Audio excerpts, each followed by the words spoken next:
अरे करम जली, तू डूबकर मर क्यों नहीं जाती? मेरे बेटे का सुकून खा गई तू। निकल जा यहाँ से, तेरा अब यहाँ कोई काम नहीं है। दोस्तों, ये कहानी कानपुर देहात की है, जहां गांव के आखिर में एक पुराना सा घर था। ये घर था राजेश तिवारी का। वो गरीब तो नहीं थे, लेकिन अमीर भी नहीं थे। उनकी 2 बेटियां थीं, बड़ी बेटी राधा और छोटी बेटी सुनीता। राधा बचपन से ही बहुत भोली और संस्कारी थी। बचपन से ही वो दोनों बहनें साथ साथ पली बढ़ी थी। एक ही थाली में खाना खाती और एक साथ सोती। लेकिन जैसे जैसे उम्र बढ़ती गई, सुनीता के मन में एक अजीब सी जलन पैदा होने लगी। असल में गांव के लोग भी राधा की तारीफ करते थे। अरे देखो तो, राधा कितनी सीधी है, एकदम देवी जैसी, शांत और दयालु। हाँ, आजकल ऐसी लड़कियां कहाँ मिलती हैं? अगर ऐसी बहू मिल जाए तो घर स्वर्ग बन जाए। ये बातें सुनीता के कानों में जहर बनकर उतरने लगी थी। मैं सुंदर हूँ, होशियार हूँ, उसके पास तो ना अच्छी शक्ल है ना अकल, फिर भी सब उसी की तारीफ करते फिरते हैं। राधा को ये सब पता था, लेकिन वो चुप रहती थी, क्योंकि वो सोचती थी गीता मेरी छोटी बहन है, समय के साथ साथ समझ जाएगी। एक दिन राजेश तिवारी ने दोनों बेटियों को पास बुलाया और कहा, बेटा, अब तुम दोनों की शादी का समय आ गया है। राधा ने सिर झुका लिया, लेकिन सुनीता की आंखें चमक उठी। पहले राधा के लिए राघव का रिश्ता आया। राघव गरीब था और खेत में काम करता था, लेकिन वो नीयत का साफ और नेक दिल इंसान था। सुनीता ने जब ये सुना कि राघव गरीब है और वो खेत में काम करता है, तो वो हंस पड़ी और बोली, वाह, बड़ी बहन को तो खेती करने वाला किसान मिल गया है। अब तो तुम्हारी जिंदगी मजे में कटेगी। वैसे भी तुम्हें तो बंधुआ मजदूरी करना अच्छा लगता है। सुनीता की बात पर राधा ने कुछ नहीं कहा, लेकिन राजेश तिवारी बोले, हाँ, वो गरीब है तो क्या हुआ, लेकिन मेहनती और ईमानदार होने के साथ साथ वो नेक दिल भी है और राधा उसके साथ बहुत खुश रहेगी। राधा ने सिर झुकाकर कहा, जी बाबूजी, आपने मेरे लिए ठीक ही सोचा है। कुछ दिन बाद सुनीता के लिए निखिल का रिश्ता आया, जो एक बड़ा व्यापारी था। खूबसूरत बंगला, नौकर चाकर, उसके पास सब कुछ था। ये सुनते ही सुनीता का घमंड और भी बढ़ गया। वो बोली, देखा बाबूजी, किस्मत भी समझती है कि कौन किस चीज के लायक है। तिवारी जी ने सुनीता की बात का जवाब नहीं दिया, क्योंकि वो उसकी रग रग से वाकिफ थे। खैर, शादी की तारीख तय की गई और जल्द ही उन दोनों बहनों की शादी भी हो गई। राधा शादी करके राघव के साथ उसके घर आ गई। राघव का घर छोटा था, छप्पर की छत, एक टूटी सी रसोई और कुछ बोरियों में अनाज रखा था। राघव बोला, राधा, मेरे पास ज्यादा कुछ तो नहीं है, लेकिन मैं कोशिश करूंगा कि तुम्हें कभी किसी चीज की कमी ना हो। राघव, मुझे कुछ नहीं चाहिए, मेरे लिए तो बस आपका साथ ही काफी है। उधर जब सुनीता अपने ससुराल पहुंची, तो इतना आलीशान घर और चमचमाती गाड़ियां देखकर हैरान रह गई। वाह, इतनी दौलत और शोहरत, अब ये सब मेरा है। मेरी तो ऐश ही ऐश है। अब तो राधा मुझसे नजर तक नहीं मिला पाएगी। इस तरह दौलत और शोहरत के नशे ने सुनीता का घमंड दुगना कर दिया था। उसने नौकरानी को आवाज लगाई, ओए लाजो, तूने मेरा कमरा ठीक से साफ क्यों नहीं किया? लेकिन मैंने तो सुबह ही अच्छी तरह साफ किया था छोटी मालकिन। तो क्या मैं झूठ बोल रही हूँ? नौकर हो, नौकर की तरह रहो। चलो जल्दी से कमरा साफ करो। और हाँ, किसी नौकर को मेरे लिए नारियल पानी लाने को कहो। जी छोटी मालकिन, मैं अभी कह देती हूँ। इसी तरह दिन और महीने बीतते गए और तीज का त्योहार आ गया। वो दोनों बहनें अपने मायके आ गई। राधा ने साधारण सी साड़ी पहनी हुई थी और सुनीता ने रेशमी लहंगा पहना हुआ था। उसके हाथों में रंग बिरंगी चूड़ियां और गले में सोने का हार था। गांव की कुछ औरतें तीज का टोटका करने आई हुई थी। तभी सुनीता ने अपनी बहन का मजाक उड़ाते हुए कहा, और बताओ राधा, क्या चल रहा है? राघव जीजू खाना भी देते हैं या नहीं? अरे मैं तो भूल ही गई, उनके यहाँ तो खुद खाने के लाले पड़े हुए हैं, वो तुझे कहाँ से खिलाएंगे? सुनीता की कड़वी बातें सुनकर राधा का दिल टूट गया, लेकिन अपनी बहन को नीचा दिखाकर सुनीता को बड़ा मजा आ रहा था। दिन ढलने तक दोनों बहनें अपने अपने ससुराल लौट गईं। दिन बीत रहे थे, लेकिन राधा की जिंदगी आसान नहीं थी। वो सुबह सूरज निकलने से पहले उठती, चूल्हा जलाती, खाना बनाती और फिर पति राघव के साथ खेत चली जाती। वहां दिन भर मेहनत करती। शाम होते होते राधा थक कर चूर हो जाती थी, लेकिन उसने कभी शिकायत नहीं की। एक दिन राघव ने उससे पूछा, राधा, क्या तुम मुझसे नाराज हो क्योंकि मैं तुम्हें वो आराम की जिंदगी नहीं दे पा रहा जिसके बारे में तुमने सोचा होगा? राधा बोली, अरे नहीं नहीं, आप ऐसी बातें क्यों कर रहे हैं? मुझे आप जैसा इतना प्यार करने वाला पति मिला है, मुझे और क्या चाहिए। जब हम दोनों साथ हैं तो ये मुश्किल वक्त भी गुजर जाएगा। राघव बोला। अच्छा चलो, आज का खाना मैं बनाता हूँ, तुम बैठकर आराम करो, राधा ने कहा। अरे नहीं नहीं, मैं बना दूंगी। भला आप कैसे बनाएंगे? क्यों? मैं क्यों नहीं बना सकता? आज मैं अपनी प्यारी सी पत्नी को अपने हाथ से खाना बनाकर खिलाऊंगा, तुम बस बैठो और आराम करो। इस तरह राघव ने चूल्हा जलाया, खाना तैयार किया और फिर अपने हाथों से राधा को खाना भी खिलाया। एक तरफ जहां राघव अपनी पत्नी राधा से बहुत प्यार करता था, वहीं दूसरी तरफ सुनीता को पूरा ऐशो आराम मिल रहा था। लेकिन उसे एक चीज की कमी खलने लगी थी, और वो था पति का प्यार और इज्जत। एक दिन जब सुनीता नहाकर बाहर आई तो सिर पर पल्लू रखना भूल गई। तभी उसकी सास ने उसे देख लिया। उसने सुनीता को डांटते हुए कहा, अरे तूने मायके से कुछ सीखा नहीं क्या कि घर में बहू कैसे रहती है? तुझे कुछ तौर तरीके पता है कि नहीं? अरे तू अब लड़की नहीं रही, इस घर की बहू बन चुकी है, कम से कम इसकी मर्यादा का ख्याल तो रख। सुनीता ने धीरे से कहा, माँ जी मुझसे गलती हो गई, मैं आगे से ध्यान रखूंगी। कमला ने उसे डांटते हुए कहा, अरे क्या खाक ध्यान रखेगी? पता नहीं उन्होंने क्या देखकर तुझ जैसी 2 कौड़ी की लड़की से मेरे फूल से बेटे की शादी कर दी। गरीब गवार कही की। अपनी सास की बात सुनकर गीता का दिल टूट गया। उसने जो ऐशो आराम चाहा था वो तो उसे मिल गया था, लेकिन उसके बदले में उसके हिस्से का प्यार और इज्जत छिन गई थी। शुरुआत में सुनीता की जिंदगी किसी रानी से कम नहीं थी। महंगी साड़ियां, गहने, नौकर चाकर।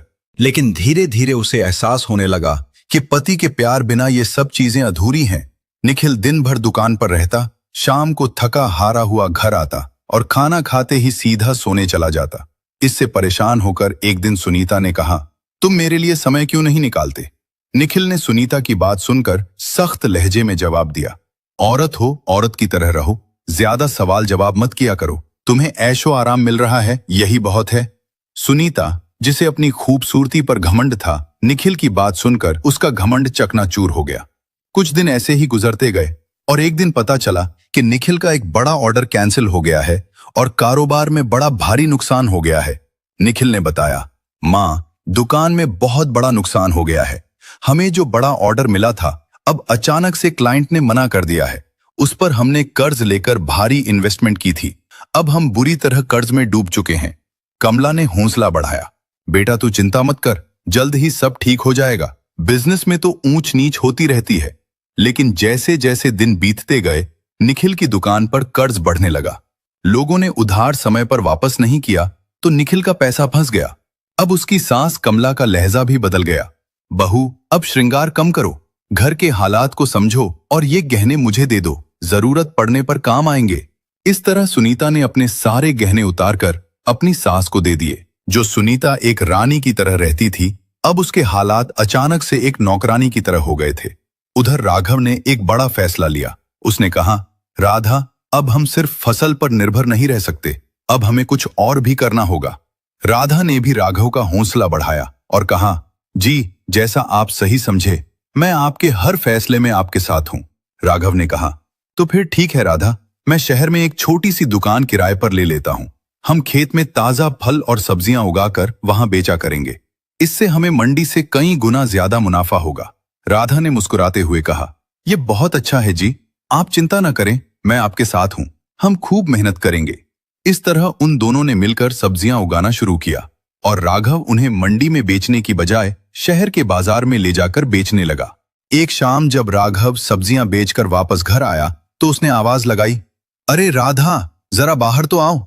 राघव की आवाज सुनकर राधा घर से बाहर आई तो उसने देखा राघव के हाथ में बैग लटके हुए हैं। उसने पूछा, क्या बात है, आज आप बहुत खुश लग रहे हो। राघव ने मुस्कुराते हुए कहा, अरे राधा, खुशी की ही तो बात है, तुम्हें पता है आज मैं 10,000 की सब्जियां बिक गई। राधा बोली, ये तो बहुत खुशी की बात है, अगर ऐसे ही चलता रहा तो हम जल्द ही अमीर हो जाएंगे। हाँ सीता, लेकिन ये सब तुम्हारी वजह से ही हो पाया है, अगर तुम मेरे साथ न होती तो शायद मैं ये कभी नहीं कर पाता। राधा बोली, अजी ये भी कोई कहने की बात है, मैं आपकी पत्नी हूं और आपके हर फैसले में आपके साथ हूं। अच्छा ये सब छोड़िए, पहले ये बताइए आपके हाथों में ये क्या है। राघव ने कहा, पहले अंदर तो चलो, फिर बताता हूं। वो दोनों घर के अंदर आ गए। राघव दोनों बैग राधा के हाथ में देते हुए कहता है, राधा, ये मेरी तरफ से तुम्हारे लिए पहला गिफ्ट है। जब राधा ने बैग खोलकर देखा तो उसमें 2 बहुत ही सुंदर साड़ियां थी। राधा ने पूछा, क्या ये मेरे लिए हैं? राघव ने कहा, नहीं, पड़ोस वाली के लिए है। ये सुनकर राधा के चेहरे पर हल्का सा गुस्सा आ गया। ठीक है, फिर उसे ही जाकर दे दो और मुझसे बात मत करो। राघव ने मुस्कुराते हुए कहा, अरे मेरी राधा, मजाक कर रहा हूं, ये सब तुम्हारे लिए ही है। भला हमारी नजरें आपके अलावा किसी और को देख सकती हैं क्या? ये सुनकर राधा भी मुस्कुरा देती है। इस तरह राघव की धीरे धीरे अच्छी कमाई होने लगी। राधा ने पैसों का हिसाब रखना शुरू कर दिया। उसने एक एक रुपया बचाना शुरू कर दिया। गरीबी अभी भी थी, लेकिन किसी चीज की कमी नहीं थी, क्योंकि अब उनकी कमाई उनकी जरूरतों से काफी ज्यादा होने लगी थी। कुछ दिन बाद जब उन दोनों बहनों की मां की बरसी थी तो दोनों बहनें अपने मायके आईं। इस बार दोनों ने ही सादा सी साड़ियां पहनी हुई थी। राजेश जी ने पूछा, अरे बेटा, कैसी हो तुम दोनों? सुनीता झट से बोली, मैं तो एकदम ठीक हूं पिताजी, भला मुझे क्या होगा? लेकिन राधा का पता नहीं, सारे दिन मजदूरी करके इसका तो बुरा हाल हो जाता होगा। राधा ने मुस्कुराते हुए कहा, नहीं नहीं छोटी बहन, अब ऐसी कोई बात नहीं है। राघव ने नया बिजनेस शुरू किया है और भगवान की दया से सब बहुत अच्छा चल रहा है। जल्द ही हम नया घर भी लेने वाले हैं। ये सुनकर सुनीता की जलन और ज्यादा बढ़ गई। कुछ दिन बाद निखिल की आर्थिक स्थिति और खराब हो गई। घर के गहने, जेवरात सब बिक गए और नौकर हटा दिए गए। सास का गुस्सा अब सुनीता पर निकलने लगा। वो दिन रात सुनीता को ताने मारने लगी। अरे कलमुही, तेरे मायके से कुछ मदद क्यों नहीं मांग लेती? अपने बाप से बोल कि अपने दामाद की थोड़ी मदद कर दे, ताकि तेरे पति की परेशानी थोड़ी कम हो जाए। सुनीता ने धीरे से कहा, लेकिन माँ जी, मेरे पिता तो एक साधारण से किसान हैं। उनके पास कोई धन दौलत नहीं है, और जो थोड़े बहुत पैसे उनके पास थे वो भी उन्होंने हमारी शादी में लगा दिए थे। वो कहां से हमारी मदद कर पाएंगे? सास बोली, हमने तुझसे निखिल की शादी करके बहुत बड़ी गलती कर दी। अगर किसी अच्छे खानदान में की होती तो आज कम से कम वो निखिल की मदद तो करते। ये सुनकर सुनीता को बहुत बड़ा धचका लगा। उसे महसूस हुआ कि जिस दौलत और शोहरत को देखकर उसे घमंड हो रहा था, वो सब उसे सिर्फ एक कुत्ते की तरह मिल रहा था। इस तरह उन दोनों बहनों की जिंदगी एक नया मोड़ ले रही थी। जहां राधा की जिंदगी खुशहाली की ओर बढ़ रही थी, वहीं दूसरी तरफ गीता की जिंदगी धीरे धीरे तबाही की ओर बढ़ती जा रही थी। एक रात जोर की बारिश हो रही थी। सुनीता रसोई के एक कोने में बैठी थी। रो रोकर उसकी आंखें सूजी हुई थी। पीछे से सास की आवाज उसके कानों में गूंज रही थी, अरे करमजली, तू डूबकर मर क्यों नहीं जाती? मेरे बेटे का सुकून खा गई तू। हमारे घर को बर्बाद करके रख दिया है तूने। न मायके से पैसा लाई, न किस्मत लाई, कुलक्षणी है तू। निखिल ये सब सुनता था, लेकिन चुप रहता था। उसकी चुप्पी सुनीता के लिए सबसे बड़ा तमाचा थी। उसे ऐसा लगने लगा था जैसे उसका पूरा अस्तित्व ही मिट्टी में मिल गया है। अगली सुबह निखिल की दुकान पूरी तरह बंद हो गई। कर्जदार दरवाजे पर खड़े थे। अब घर बिकने की नौबत आ गई थी। सास ने घूरते हुए कहा, तू अपने मायके चली जा कुलटा, यहां अब तेरा कोई काम नहीं है। हमारे पास तुझे बिठाकर खिलाने के लिए पैसे नहीं है। अब सुनीता का घमंड पूरी तरह टूट चुका था। वो बिना कुछ कहे अपना सूटकेस लेकर रोते हुए मायके की तरफ निकल पड़ी। जब सुनीता अपने मायके पहुंची तो राजेश तिवारी उसे देखकर चौंक गए। बेटा सुनीता, क्या हुआ? तू अकेली क्यों आई है? और तेरी आंखों में आंसू क्यों हैं? क्या हुआ मेरी बच्ची? अपने पिता की आवाज सुनते ही सुनीता फूट फूट कर रोने लगी। बाबूजी, मैं हार गई। उन्होंने मुझे घर से निकाल दिया है। उनके लिए मैं एक नौकरानी से ज्यादा कुछ नहीं थी। मैं बेघर हो गई पिताजी। अब मैं कहीं की नहीं रही। उन्होंने सुनीता का हौसला बढ़ाया और कहा, कोई बात नहीं मेरी बच्ची, तू रो मत। तेरा बाप अभी जिंदा है। चल, तू अंदर चल। राजेश जी सुनीता को घर के अंदर ले गए, लेकिन सुनीता लगातार रोए जा रही थी। इसलिए राजेश जी ने अपनी बड़ी बेटी राधा को फोन किया। बेटी राधा, कैसी है तू? मैं ठीक हूं पिताजी, आप कैसे हैं? आप मुझे ठीक नहीं लग रहे हैं, बताइए क्या हुआ? बेटी राधा, वो सुनीता को उसके ससुराल वालों ने घर से निकाल दिया है। उन्होंने उसे पूरी बात बताई। राधा ने कहा, आप चिंता मत कीजिए पिताजी, मैं अभी घर आती हूं। जब राधा अपने मायके पहुंची तो रात हो चुकी थी। वो सीधी सुनीता के कमरे में गई। सुनीता दीवार के सहारे बैठी रो रही थी। राधा ने कहा, ओह, तो अब हमारी ताड़का इतनी कमजोर हो गई है कि हार मानकर रोने लगी। ये सुनकर सुनीता ने राधा की तरफ देखा। उसकी आंखों में लाचारी और पश्चाताप झलक रहा था। अचानक सुनीता उठी और राधा के पैरों में गिर पड़ी। बहन, मुझे माफ कर दे। मैंने तेरे साथ बहुत बुरा बर्ताव किया है और शायद भगवान ने मुझे उसी की सजा दी है। सुनीता का ये रूप देखकर राधा हैरान रह गई। उसने आगे कहा, मैंने तुझे हमेशा नीचा दिखाने की कोशिश की, तेरी गरीबी का मजाक उड़ाया, लेकिन आज मैं खुद एक मजाक बनकर रह गई हूं।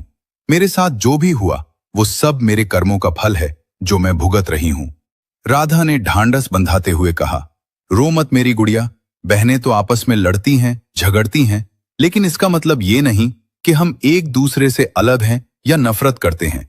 चल अब रोना बंद कर। सुनीता ने कहा, नहीं बहन, अब मुझे समझ आ गया है, इंसान पैसे से नहीं बल्कि अपने चरित्र और व्यवहार से अच्छा और बुरा कहलाता है। ये सुनकर राधा की आंखों में भी आंसू आ गए। उसने सुनीता को गले से लगा लिया और कहा, अरे पगली, बहनें माफी नहीं मांगती बल्कि एक दूसरे को संभालती हैं। चल अब रोना बंद कर, वरना मार खाएगी मुझसे। अगले दिन राधा ने राघव से बात की। राघव, मैं चाहती हूं कि सुनीता भी हमारे साथ काम करे, इससे वो ये सब जल्दी भूल पाएगी और जिंदगी में आगे बढ़ पाएगी। राघव ने बिना कुछ पूछे कहा, ठीक है राधा, जैसा तुम चाहो कर सकती हो, आखिर सुनीता तुम्हारी बहन है तो वो मेरी भी बहन है। इस तरह सुनीता राघव और राधा के साथ खूब मेहनत से काम करने लगी। सुबह जल्दी उठना, खेत जाना, सब्जियों में पानी देना, सब्जियां तोड़ना और राघव के साथ शहर जाकर दुकान पर सब्जियां बेचना। सुनीता के हाथ छिल गए, कमर दर्द करने लगी और एक दिन परेशान होकर सुनीता ने रोते हुए कहा, राधा, ये सब करना मेरे बस की बात नहीं है, मुझसे नहीं हो पाएगा, मैं तुम्हारे जितनी मजबूत नहीं हूं।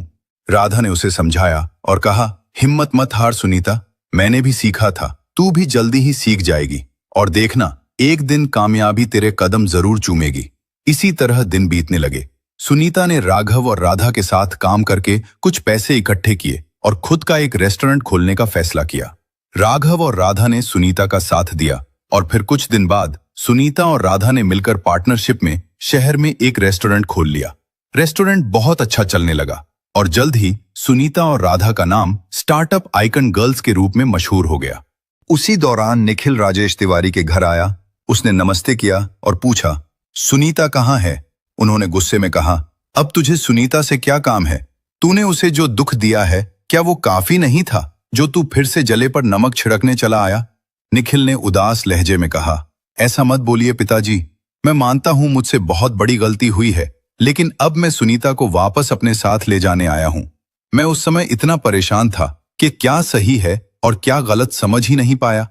उन्होंने कहा, बेटा, जो इंसान इतने दिन साथ रहने के बाद भी सही गलत को नहीं समझ पाया और मेरी बेटी को छोड़ दिया, भला उस इंसान के साथ मैं अपनी बेटी को दोबारा कैसे भेज सकता हूं? तुम और तुम्हारी माँ ने मेरी बेटी को इंसान नहीं बल्कि कोई सामान समझकर घर से बाहर कर दिया था। निखिल ने शर्मिंदगी से कहा, मुझे अपनी गलती का एहसास है, मैं फिर कभी ऐसा नहीं करूंगा। निखिल बोल ही रहा था, तभी अचानक राधा और सुनीता भी वहां आ गई। राधा ने उससे पूछा, निखिल, तुम यहाँ क्या कर रहे हो? उसने कहा, मैं सुनीता को अपने साथ वापस ले जाना चाहता हूँ।